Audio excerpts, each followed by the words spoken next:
শুক্রবার দিনটা সবার জন্য ছুটির হলেও কিন্তু ঘরের বউদের জন্য কোনো ছুটি হয় না। সপ্তাহে 7 দিন কাজ করার পরেও তো সবাই একটা দিন ছুটি পায়, কিন্তু ঘরের বউরা তো পুরো সপ্তাহ কেটে যায়, মাস চলে যায়, তারপরেও কিন্তু তাদের একদিন ছুটি হয় না। আর এই ছুটির দিনটাকে আরেকটু স্পেশাল আরেকটু সুন্দর করার জন্য আজকে খাসির মাংস আর পোলাও রান্না করলাম। আর সকাল সকালই তো আমরা সকালের সব রান্না বাড়া, দুপুরে সব রান্না বাড়াই করে ফেলেছিলাম। তো রান্না তো শেষই হয়ে গিয়েছিল, আর হঠাৎ করেই আমাদের পাশের বাসার একটা রিলেটিভের আকিকা দেওয়া হয়েছিল আর খাসির মাংস দিয়েছিল। আর ভাবলাম যেহেতু টাটকা টাটকা মাংস, তাহলে এখনই রান্না করে ফেলে আর ফ্রিজে না রাখি। আর আমাদের তো এখন অতটাও বেশি মাংস রান্না করা হয় না। আপনাদের ভাইয়া যেহেতু মাংস এখন খেতে পারে না, ডক্টরও ওনাকে না করছে, এর জন্য অল্প একটু মাংস রান্না করলে আমাদের এখন অনেক হয়ে যায়। বাসায় আসলে তেমন মাংস কেউ খায় না। আর এখানে অল্প একটু মাংস নিয়ে এখানে কিন্তু সব মশলা দিয়ে আমি হাতে মাখাচ্ছিলাম মাংসটা। হাতে মাখিয়ে বসাইলে মাংসটা অনেক বেশি ভালো লাগে। আর গরুর মাংসের মশলার গুঁড়া ছিল, সেটাও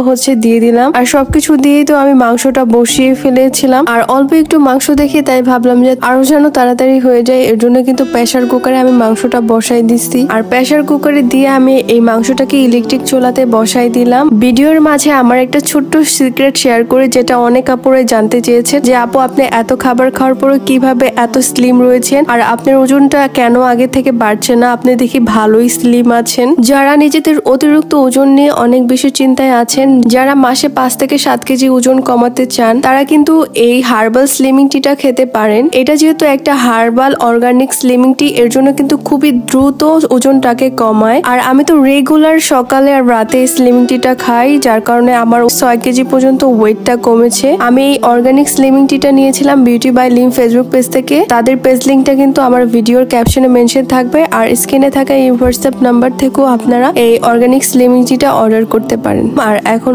পোলাও রান্না করব। আর এখানে পোলাও রান্নার জন্য অল্প একটু পেঁয়াজ আর একটু তেজপাতা দিয়ে এটাকে কিন্তু সুন্দর মতো নাড়াচাড়া করছিলাম। আপনাদের ভাইয়া বলতেছে যে আদা রসুন দিলা না। যখন আদা রসুনের কথা বলছে তখনই তো মনে আসলো যে আমি তো মাংসের মধ্যে আজকে কোনো আদা রসুনই বাটা দেই নাই। আর আদা রসুন বাটা ছাড়াই কিন্তু এদিক দিয়ে অলরেডি আমার মাংস 10 মিনিটের মতন হয়ে গেছিল। আর তারপরে তো আবারও আদা রসুন দিলাম। আর এদিক দিয়ে আমি আবারও পোলাওটা বসাইলাম আদা দিয়ে। আসলে মাঝে মাঝে রান্না করতে গেলে এরকমটা কিন্তু হয়ে থাকে। কার কার সাথে এমন হয়? আমার সাথে তো প্রায় টাইমে এরকম হয় যে রান্না করতে যে আরেকটা কিছু দেই নেই। বেসিক্যালি মাংস রান্না করতে যাই এরকম আমার অনেকবার হয়েছে। মাঝে মাঝে পেঁয়াজ দিতে ভুলে যাই, আদা দিতে ভুলে যাই, তারপরেও পরে আবার দেই। আর এদিক দিয়ে সুন্দর করে পোলাওটা কিন্তু আমি ভাজা ভাজা করছি। আর তারপরে এখানে আমি মিনি কুকারের মধ্যে গরম পানি দিয়েছিলাম। আর সেই গরম পানি কিন্তু এখন পরিমাপ মতন এখানে চালের মধ্যে পানি দিলাম। আর এদিক দিয়ে কিন্তু আমার পোলাওটাও হইতেছিল। পোলাওটা হতে হতে এদিক দিয়ে আমি কয়েকটা গাঁদা ফুল আইনা বাসার সামনে লাগাইছিলাম কয়েকদিন আগে। আর এখন আমার গাঁদা ফুলগুলো এত সুন্দর মাশাআল্লাহ ফুটছে, দেখেই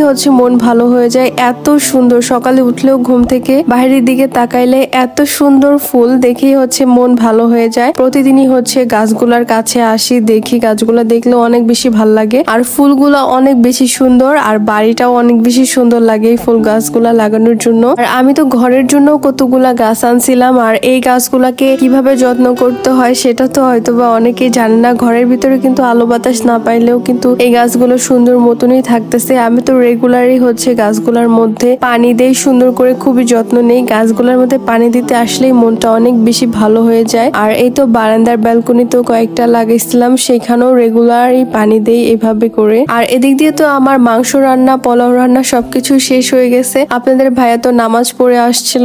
আর এই তো তার জন্য সুন্দর করে প্লেটটাকে আরেকটু ডেকোরেশন করে সাজিয়ে দিলাম। আর এখন তো তাকে খেতেও দিলাম। আর আমার বিয়ের পর থেকে এখন পর্যন্ত একটা দিনও মনে হয় না আমরা কখনো একা খেয়েছিলাম। যতই ক্ষুধাই লাগুক না কেন, আপনাদের ভাইয়া বাইরে থেকে আসার পরে কিন্তু দুজনে একসাথে খাবার খাই। আর এই তো আপনাদের ভাইয়াকে খাবার দিচ্ছিলাম, আর আমরা দুজনেই এক প্লেটে খেলাম। আর এই ছিল আমার আজকের শুক্রবারের ব্লগ। সবাই অনেক বেশি ভালো থাকবেন। আল্লাহ হাফেজ।